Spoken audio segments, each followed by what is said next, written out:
कृष्ण हो हरे मुरारी, हे नाथ नारायण वासुदेवा, श्रीमन नारायण नारायण नारायण, भजमन नारायण नारायण नारायण।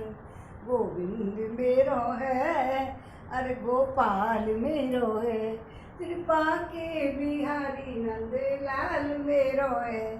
बांके बिहारी जय हो तुम्हारी, जय हो तुम्हारी लाला जय हो तुम्हारी।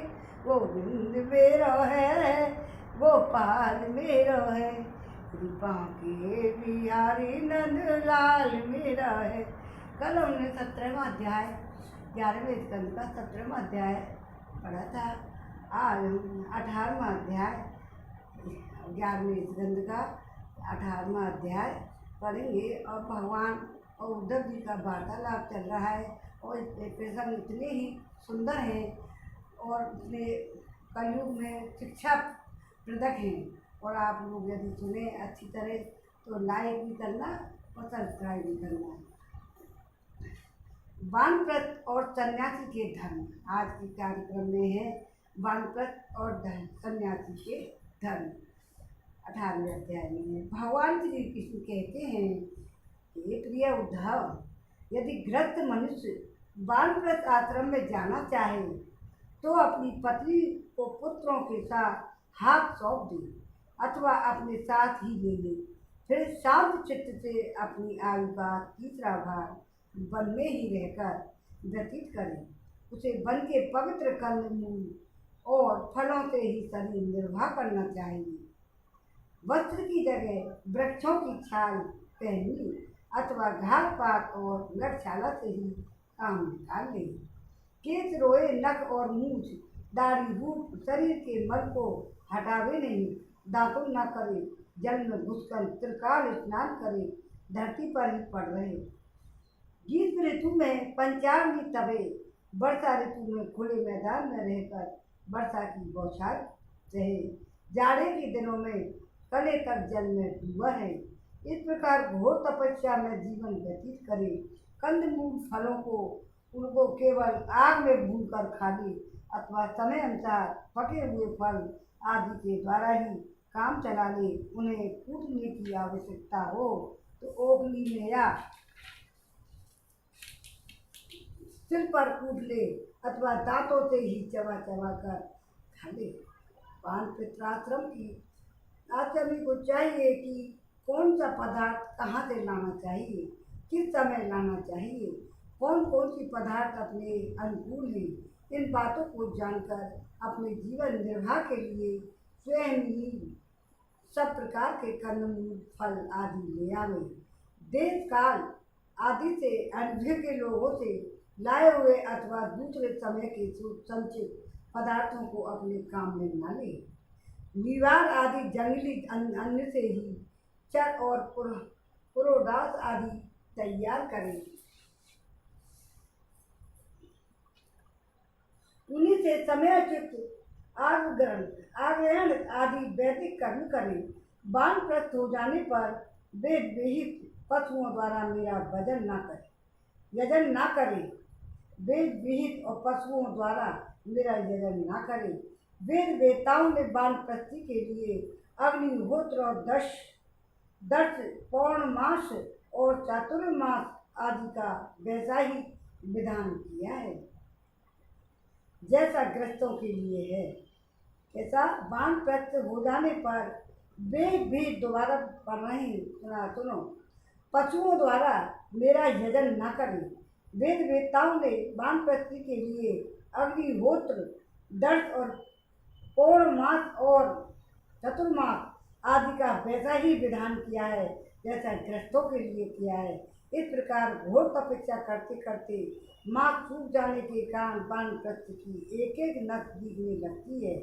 वह इस तपस्या के द्वारा मेरी आराधना करके पहले तो ऋषियों के लोक में जाता है, वहाँ से फिर मेरे पास आ जाता है, क्योंकि यह तप ही स्वरूप है। ये उद्धव, जो पुरुष बड़े कष्ट से किए हुए मोक्ष देने वाले इस महान तपस्या को स्वर्ग ब्रह्मलोक आदि छोटे मोटे फलों की प्राप्ति के लिए करता है, उससे बढ़कर मूर्ख और कौन होगा। क्योंकि इसलिए तपस्या का अनुष्ठान निष्काम भाव से ही करना चाहिए। ये प्यारे उद्धव, वानप्रस्थी जब अपने आश्रमोचित नियमों का पालन करने में असमर्थ हो जाए, बुढ़ापे के कारण उसका शरीर कांपने लगे, तब यज्ञाग्नियों को भावना के द्वारा अपने अंतःकरण में आरोपित कर ले। जब बुढ़ापा आता है तब नहीं कर पाते, न पानी में जल में घुस पाते, ठंड में नहीं कर पाएंगे, कुछ भी नहीं कर पाते, और तो अपनी क्या यज्ञ अग्नि होम वगैरह किया करे यज्ञ करने से। तो यज्ञ अग्नियों को भावना के द्वारा अपने अंतःकरण में आरोपित कर ले और अपना मन मुद्रा में लगाकर अग्नि में प्रवेश कर जाए। यह विधान केवल उनके लिए है जो व्रत नहीं है। यदि उसकी समझ में यह बात आ जाए तो काम कर्मों से उनके फलस्वरूप जो लोग प्राप्त होते हैं वे नरकों के समान पूर्ण हैं, और मन में लोक पर लोक से पूरा वैराग्य हो जाए तो विधि पूर्वक यज्ञाग्नियों को का परित्याग करके संन्यास ले ले।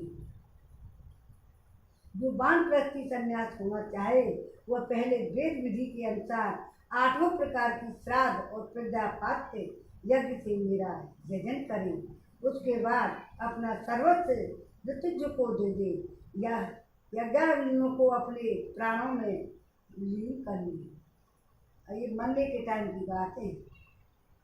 और फिर किसी भी स्थान, वस्तु और व्यक्तियों की अपेक्षा न रखकर स्वच्छंद विचरण करे। उद्धव जी, जब ब्राह्मण संन्यास लेने लगता है तब देवता लोग स्त्री पुत्र आदि सगे संबंधियों का रूप धारण करके उसके संन्यास ग्रहण में, संन्यास के आश्रम में उस समय कभी बेटा बन के, कभी बेटी बन के, कभी कोई बन के, तो पुत्र आदि बन के, तो उनको देवता उनको भिगने डालने आते हैं। फिर संन्यास लेने लगता है तब देवता लोग स्त्री पुत्र आदि सगे संबंधियों का रूप धारण कर करके उनके संन्यास ग्रहण में विघ्न डालते हैं। वे सोचते हैं कि अरे यह तो हम लोगों को अवहेलना कर, हम लोगों को लांग कर परमात्मा को प्राप्त होने जा रहा है। यदि सन्यासी वस्त्र धारण को केवल लंगोटी लगा ले और अधिक से अधिक उसके ऊपर एक ऐसा छोटा सा टुकड़ा लपेट ले जिससे लंगोटी तक ढक जाए, और आश्रमोचित तन और कमंडल के अतिरिक्त और कोई भी वस्तु अपने पास न रखे। यह नियम आपत्ति काल को छोड़कर सदा के लिए है। नेत्रों से धरती देखकर पैर, धरती पर देखकर पैर रखे, कपड़ों से छानकर जल पिए और मुंह से प्रत्येक बात का सत्य पूछ सत्य से पवित्र हुई निकाले। शरीर से जितने भी काम करे बुद्धि पूर्वक सोच विचार कर ही करे। वाणी के लिए मौन, शरीर के लिए निश्चेष्ट स्थिति और मन के लिए प्राणायाम दंड है। जिसके पास ये तीनों दंड नहीं है वह केवल शरीर पर बात के दंड धारण करने से दंडी स्वामी नहीं हो जाता। सन्यासी को चाहिए कि जातिच्युत और गोवाती आदि पतितों को छोड़कर चारों वर्णों की भिक्षा ले। केवल अनिश्चित 7 घरों से जितना मिल जाए उतने से ही संतोष कर ले सन्यासी। इस प्रकार भिक्षा लेकर बस्ती के बाहर जलाशय पर जाए, वहाँ हाथ पैर धोकर जल के द्वारा भिक्षा पवित्र कर ले। फिर शास्त्रों पद्धति से जिन्हें भिक्षा का भाग देना चाहिए उन्हें देकर जो कुछ बचे उसे मौन होकर खा ले। दूसरे समय के लिए बचा कर न रखे, न अधिक मांग कर ही लाए। सन्यासी को पृथ्वी पर अकेले ही विचरना चाहिए, उसकी कहीं भी आसक्ति न हो, सब इंद्रियों को अपने बस में कर ले और वह अपने आप में ही मस्त रहे, आत्म प्रेम में ही तन्मय रहे।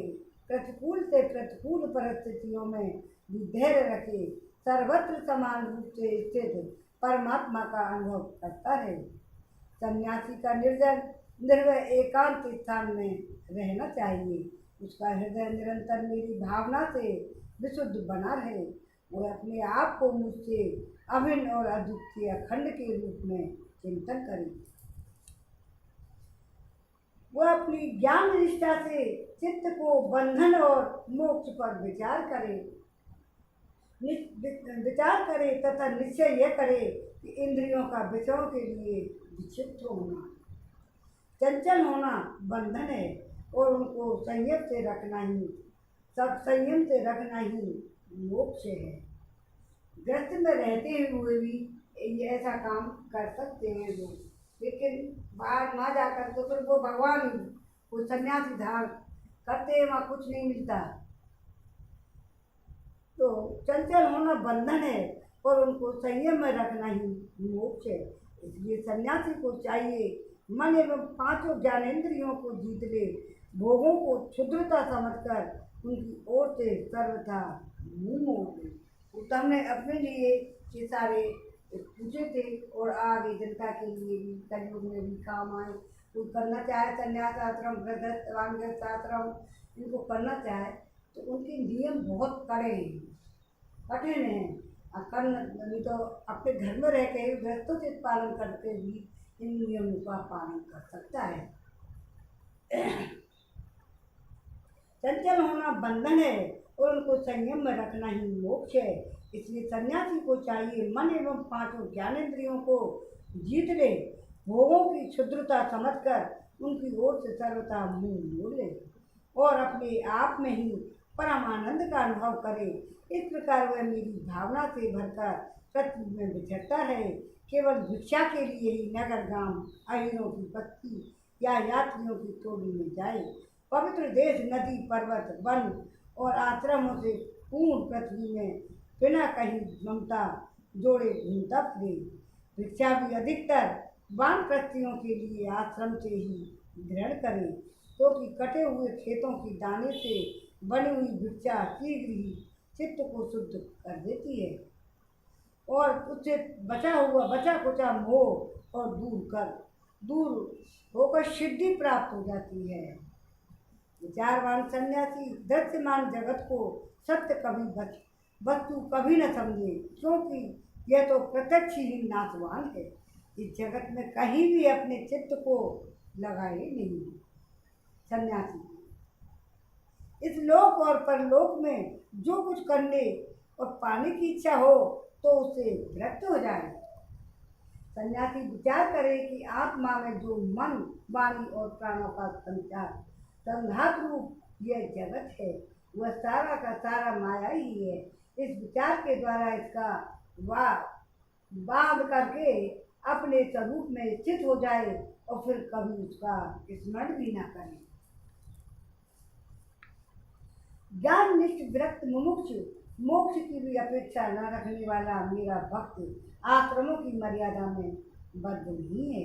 वह चाहे तो आश्रमों और उनके चिन्हों को छोड़ छाड़ कर वेद शास्त्र के विधि निषेधों से परे होकर स्वच्छंद विचार करे, स्वच्छंद विचरे और वह बुद्धिमान होकर भी बालकों के समान खेले, निपुण होकर भी जड़वत रहे, विद्वान होकर भी पागल की तरह बातचीत करे और समस्त वेद विधियों का जानकर होकर भी पशु गतियों अनियमित आचारवान रहे। जड़ भरत बिल्कुल पागलों की तरह रहते थे और भगवान में ही विलीन रहते थे। उनमें मन में ही उनको वो धारणा रहती थी कोई उनसे कुछ कहो और कुछ मत कहो। जड़ भरत तो भगवान की पहले जन्म और अगले जन्म सबकी याद थी, इसी जिनके नाम से भारत का नाम जड़ भरत के नाम से ही भारत रखा गया है। भारत विधि निषेधों से परे होकर स्वच्छंद विचरे, वह बुद्धिमान होकर भी बालकों के समान ही खेले, निपुण होकर भी जड़वत रहे, विद्वान होकर भी पागलों की तरह बातचीत करे, समस्त वेद विधियों का जानकार होकर भी पशुव्रती अनिहित आचारवान रहे। उसे चाहिए कि वेदों के कर्मकांड भाग की व्याख्या में न लगे, पाखंड न करे, तर्क वितर्क से बचे। जहाँ कोरा वाद विवाद हो रहा हो वहाँ कोई पक्ष न ले और वहाँ वह इतना धैर्यवान हो कि उनके मन में किसी भी प्राणी के प्रति उद्योग न हो और वह स्वयं भी किसी प्राणी को उद्विग्न न करे।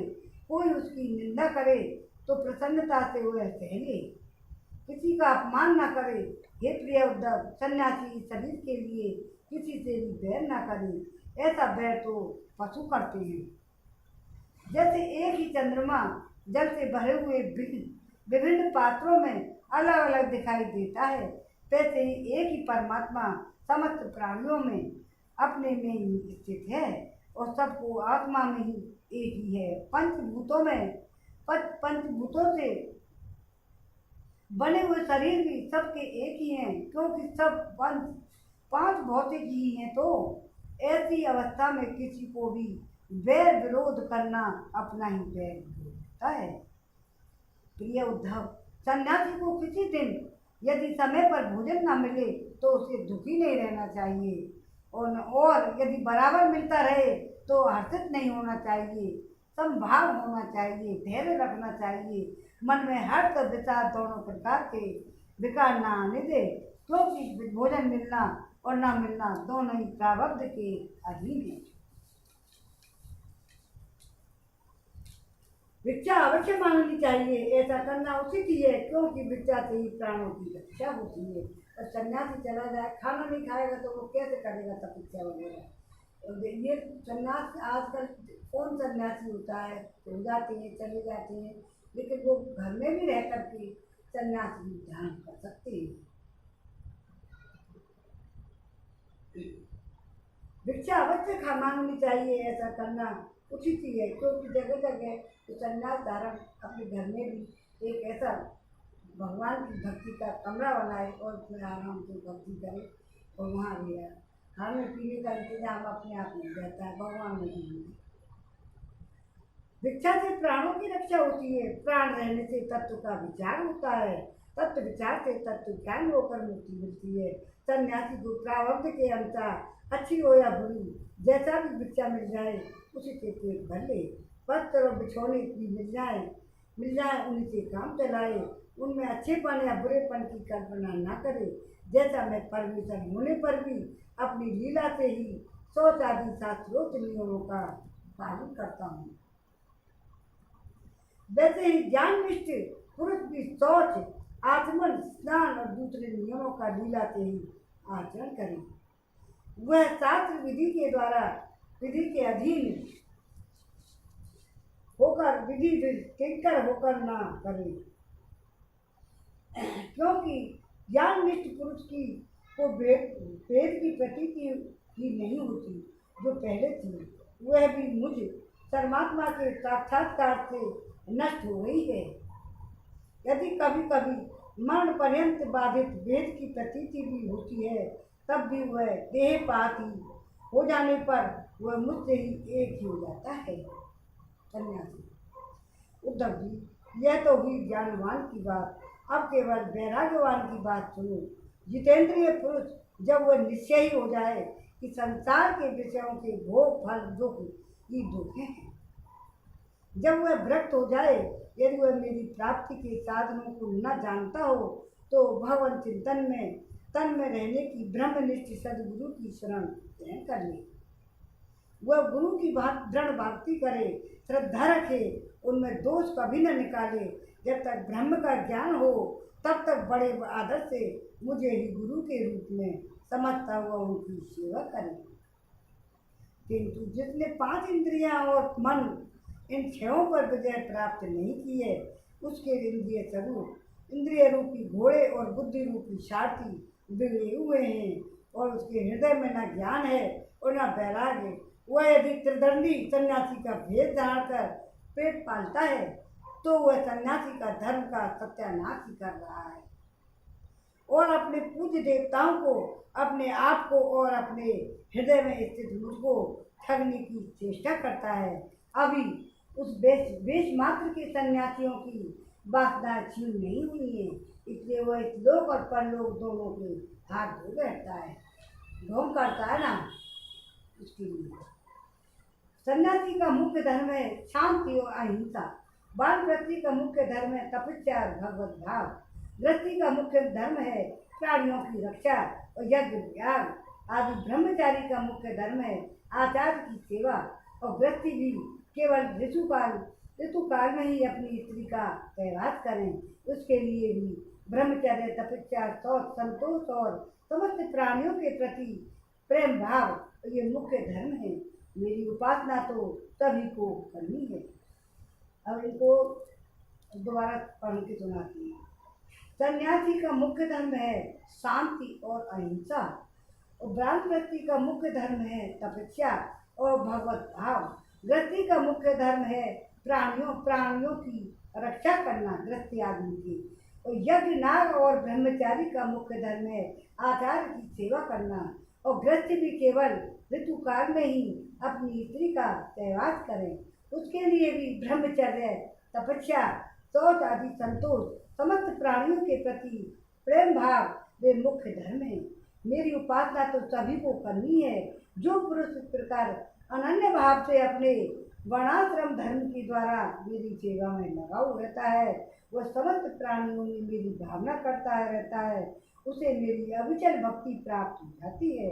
हे उद्धव जी, मैं संपूर्ण लोकों का एकमात्र स्वामी, सबकी उत्पत्ति प्रलय का परम कारण मैं संपूर्ण लोकों का एकमात्र स्वामी और सबकी उत्पत्ति प्रलय का परम कारण ब्रह्म हूँ। नित्य निरंतर बढ़ने वाली अखंड भक्ति के द्वारा वह मुझे प्राप्त कर लेता है। इस प्रकार वह गृहस्थ अपने धर्म पालन के द्वारा अंतःकरण को शुद्ध करके मेरे ऐश्वर्य को और मेरे स्वरूप को जान लेता है, और ज्ञान विज्ञान से संपन्न होकर शीघ्र ही मुझे प्राप्त कर लेता है। मैंने तुम्हें यह सदाचार रूप वर्णाश्रमियों का धर्म बतलाया है। यदि इस धर्मानुष्ठान में मेरी भक्ति का पुट लग जाए, तब तो उसमें अनायास ही परम कल्याण स्वरूप मोक्ष की प्राप्ति हो जाती है। साधु स्वभाव उद्धव, तुमने मुझसे जो प्रश्न किया था इसका उत्तर मैंने दे दिया है, और यह बतला दिया है कि अपने धर्म का पालन करने वाला भक्त मुझे परम ब्रह्म स्वरूप को किस प्रकार प्राप्त होता है। अब 18वां अध्याय में विराम हो गया है, अब 19वां अध्याय और पढ़ेंगे। और इसमें जो 11वें स्कंद का है, तो इसमें है भक्ति, ज्ञान और यम नियमादि साधनों का वर्णन। भगवान और परम धाम को जाने वाले हैं, अपने जो भी शब्द हैं, जो भी शंकाएँ हैं, उद्धव जी उनसे पूछ रहे हैं कि चले जाएंगे जब किससे पूछेंगे। इसलिए भगवान कृष्ण के द्वारा ही दी गई भक्ति और उपदेश है।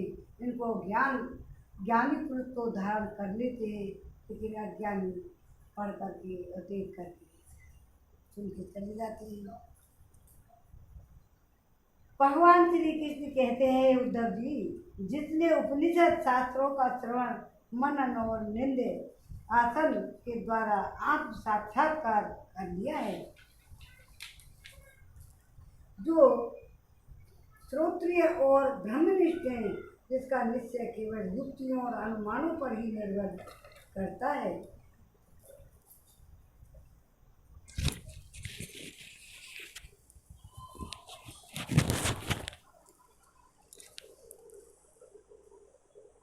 दूसरे शब्दों में जो केवल परोक्ष ज्ञानी नहीं है, वह जानकर यह संपूर्ण द्वैत प्रपंच और इसकी निवृत्ति का साधन वृत्ति ज्ञान माया मात्र है, उन्हें मुझसे में लीन कर दे।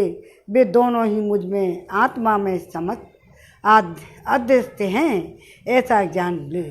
ज्ञानी पुरुष का अभीष्ट पदार्थ मैं ही हूँ, उसके साधन साध्य स्वर्ग और अपवर्ग में भी मैं ही हूँ। मेरे अतिरिक्त किसी भी पदार्थों से यह प्रेम नहीं करता। जो ज्ञान विज्ञान से संपन्न सिद्ध पुरुष है, वे ही मेरे वास्तविक स्वरूप को जानते हैं, इसलिए ज्ञानी पुरुष मुझे सबसे प्रिय हैं। हे उद्धव जी, ज्ञानी पुरुष अपने ज्ञान के द्वारा निरंतर मुझे अपने अंतःकरण में धारण करता है।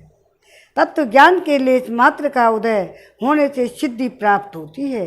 वह तपस्या, तीर्थ, जप, दान अथवा अंतःकरण शुद्धि के और किसी भी साधन से पूर्णतः नहीं हो सकती।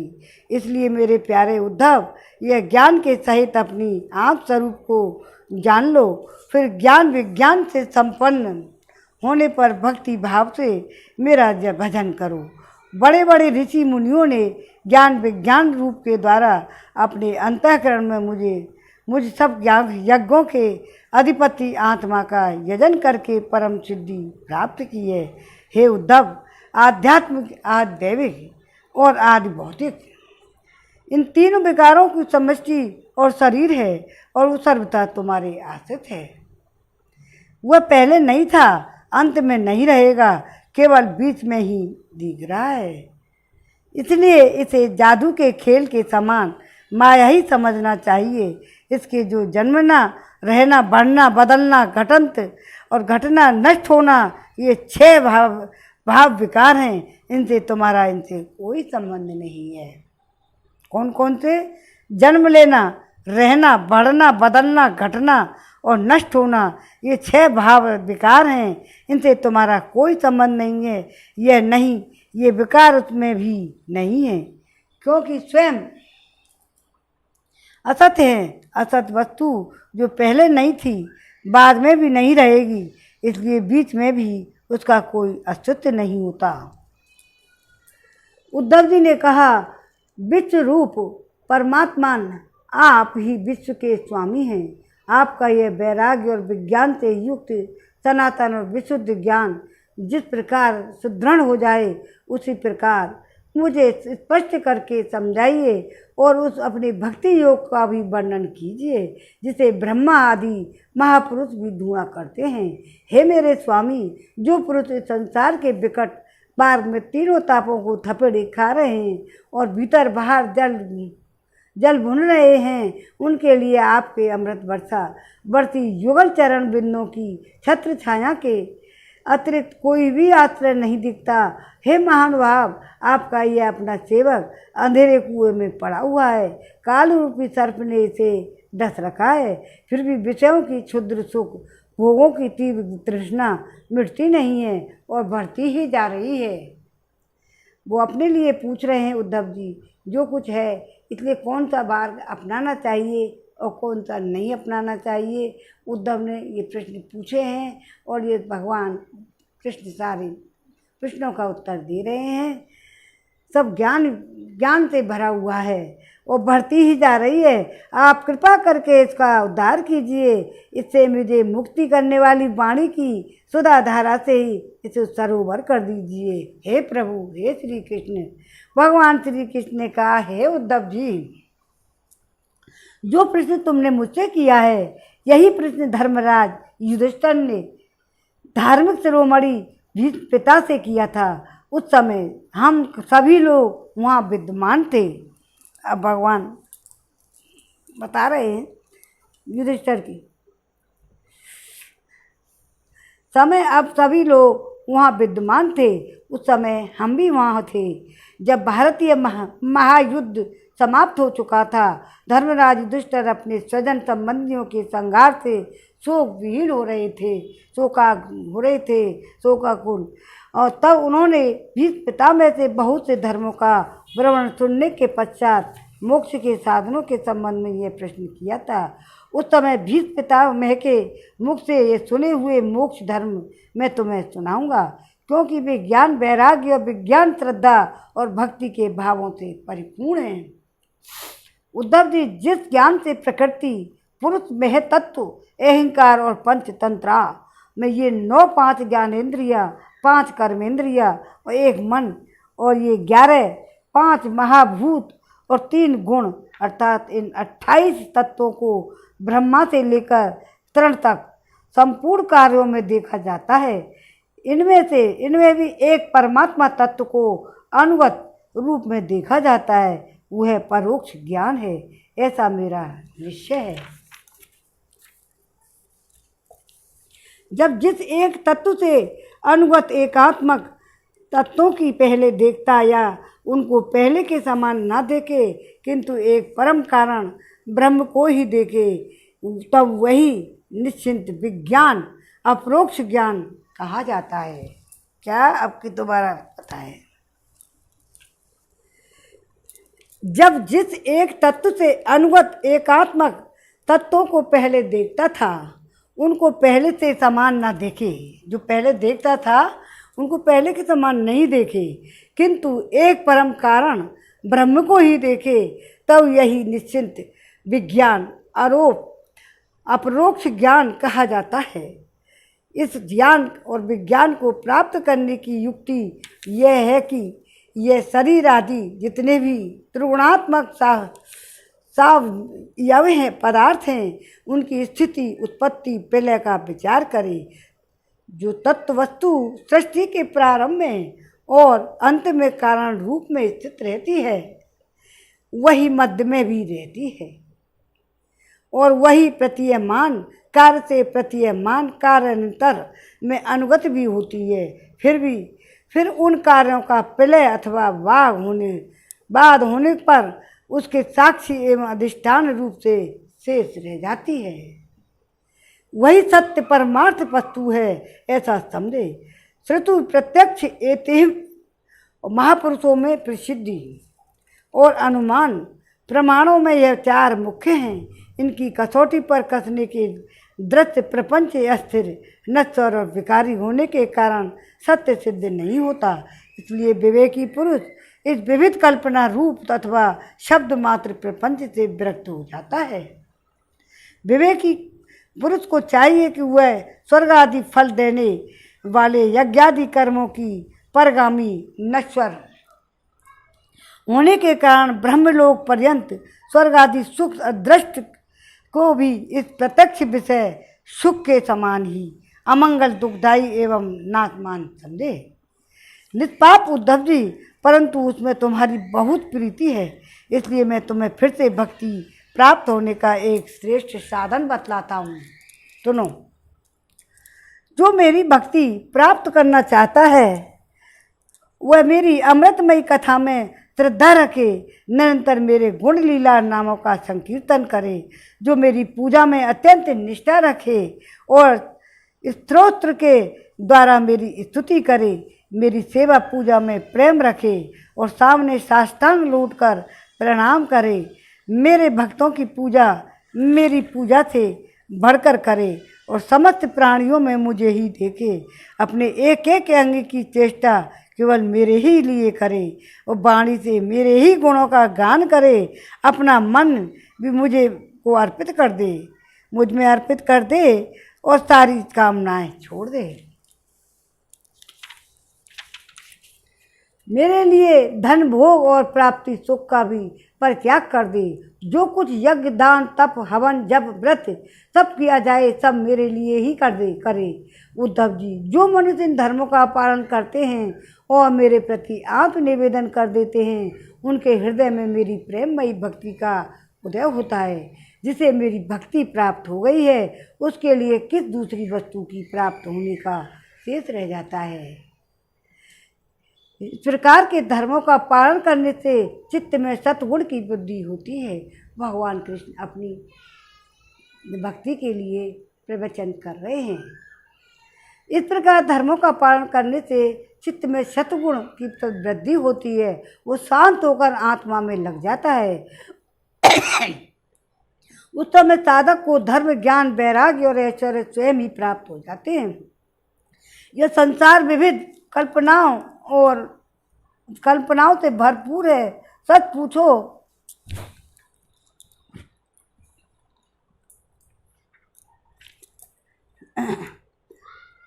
सच पूछो तो इसका नाम तो है, किंतु कोई वस्तु नहीं है। जब चित्त जिसमें लगा दिया जाता है तब इंद्रियों के साथ इधर उधर भटकने लगता है।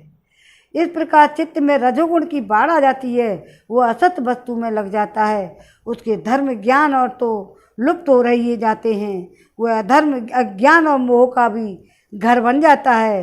हे उद्धव, जिससे मेरी भक्ति हो वही धर्म है, जिससे ब्रह्म और आत्मा की एकता का साक्षात्कार हो वही ज्ञान है। विषयों से असंग निर्लेप रहना ही वैराग्य है। अणमादि सिद्धियाँ ही ऐश्वर्य हैं। उद्धव जी ने कहा, हे रघुसूदन, यम और नियम कितने प्रकार के हैं? श्री कृष्ण, सम क्या है, दम क्या है? हे प्रभु, तितिक्षा और धैर्य क्या है? आप मुझे दान तपस्या शूरता सत्य और ऋतु का भी स्वरूप बतलाइए। त्याग क्या है? अविष्ट धन कौन सा है? यज्ञ किसे कहते हैं और दक्षिणा क्या वस्तु है? श्रीमान केशव, पुरुष का सच्चा बल क्या है? भक्त किसे कहते हैं? लाभ और वस्तु है। उत्तम विद्या लज्जा श्री सुख और दुख क्या है? हे पंडित और मूर्ख के लक्षण क्या हैं? सुमार्ग और कुमार्ग का क्या लक्षण है, स्वर्ग और नरक में क्या है, भाई बंधु किसे कम मानना चाहिए और घर क्या है। सुनो, भगवान और निर्धन किसे कहते, धनवान और निर्धन किसे कहते हैं, कृपण कौन है, ईश्वर किसे कहते हैं। भक्तवत्सल प्रभो, आप मेरे इन प्रश्नों का उत्तर दीजिए, साथ ही इनके विरोधी भावों को भी व्याख्या कीजिए। सुनो, भगवान श्री कृष्ण का यम 12 हैं। यम कितने? 12 हैं। कौन कौन से? अहिंसा, सत्य, अस्तेय, चोरी न करना, असंगता, लज्जा, असंचय, आवश्यकता से अधिक धन आदि न जोड़ना, आस्तिकता, ब्रह्मचर्य, मौन, स्थिरता, क्षमा, अभय, नियमों की संख्या भी 12 ही है। और शौच, बाहरी पवित्रता, भीतरी पवित्रता, जप, तप, यह हवन, श्रद्धा और अतिथि सेवा, मेरी पूजा, तीर्थ यात्रा, परोपकार की चेष्टा, संतोष, गुरु सेवा, इस प्रकार यम नियम दोनों की संख्या 12 है। ये सकाम और निष्काम दोनों प्रकार के साधकों के लिए उपयोगी हैं। हे उद्धव जी, जो पुरुष इनका पालन करते हैं वे यम और नियम के अनुसार उन्हें भोग और मोक्ष दोनों प्रदान करते हैं। बुद्धि का मुझ में लग जाना ही सम है। इंद्रियों का संयम का नाम दम है। न्याय से प्राप्त दुखों के सहने का नाम है तितिक्षा। जिह्वा और जनेंद्रियों पर विजय प्राप्त करना धैर्य है। किसी से द्रोह न करना, सबको अभय देना, कामनाओं को त्याग करना ही ये क्या है? तप। अपनी वासनाओं पर विजय प्राप्त करना ही शूरता है। सर्वत्र समस्वरूप, समस्वरूप, सत्य स्वरूप परमात्मा का दर्शन ही सत्य है। इसी प्रकार सत्य और मधुर भाषण की ही महात्माओं ने क्या कहा है? ऋतु कहा है। ऋत कहा है। और कर्मों में आसक्त न होना ही सोच है। सोच ले पौट जाते कर ले। और कामनाओं का त्याग ही सच्चा संन्यास है। धर्म ही मनुष्यों का आविष्ट धन है। मैं परमेश्वर ही यज्ञ हूँ। ज्ञान का उपदेश देना ही दक्षिणा है। प्राणायाम ही श्रेष्ठ बल है। मेरा ऐश्वर्य ही भंग है। मेरी श्रेष्ठ भक्ति ही उत्तम लाभ है। सच्ची विद्या वही है जिससे ब्रह्म और आत्मा का भेद मिट जाता है। पाप करने से घृणा होने का नाम ही नहीं लज्जा है।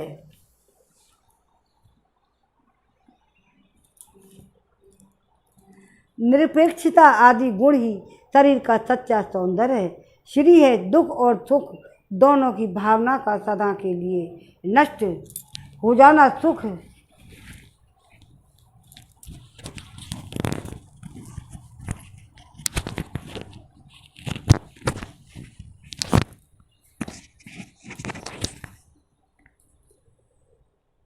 विषय भोगों की कामना ही दुख है। भावना के सदा लिए नष्ट। निरपेक्षता आदि गुण ही शरीर का सच्चा सौंदर्य है।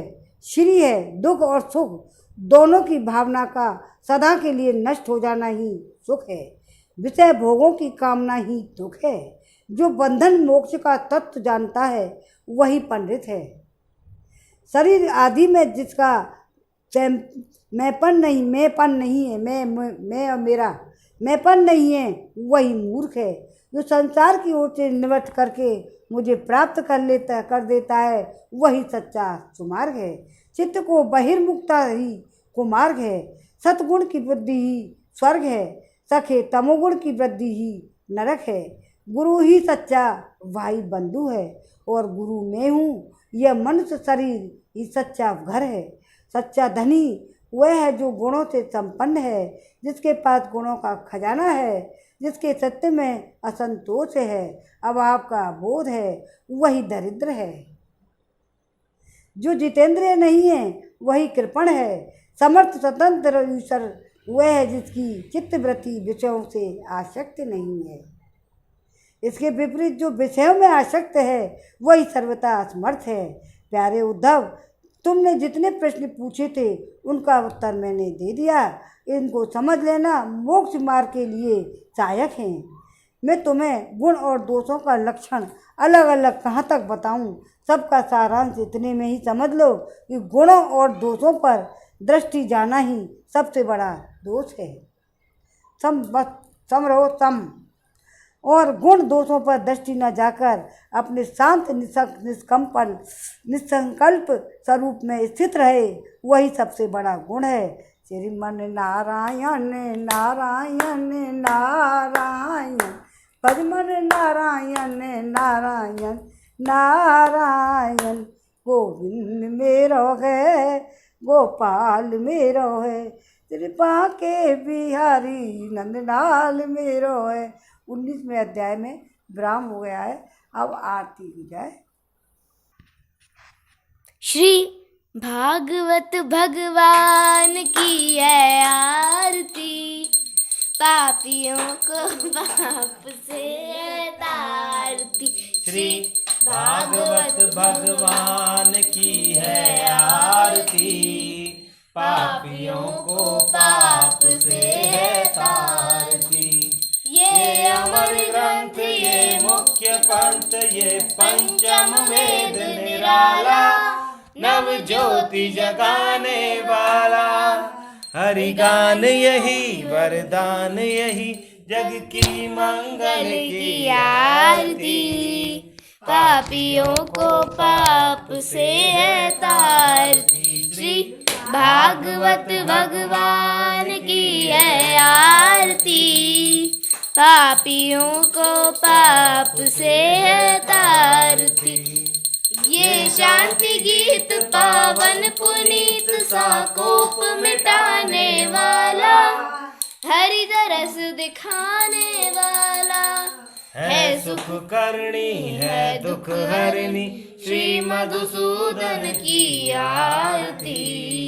पापियों को पाप से है तारती। श्री भागवत भगवान की है आरती, पापियों को पाप से है तारती। ये मधुर बोल जग बंद खोल, सन्मार्ग दिखाने वाला, बिगड़ी को बनाने वाला। श्री राम यही घनश्याम यही, प्रभु की महिमा की आरती। पापियों को पाप से है तारती। श्री भागवत भगवान की है आरती, पापियों को पाप से है तारती। ओम नमो भगवते वासुदेवाय नमः। आज के आनंद की जय। जय श्री राधे। आदेश श्याम। सीताराम। जय श्री राधे।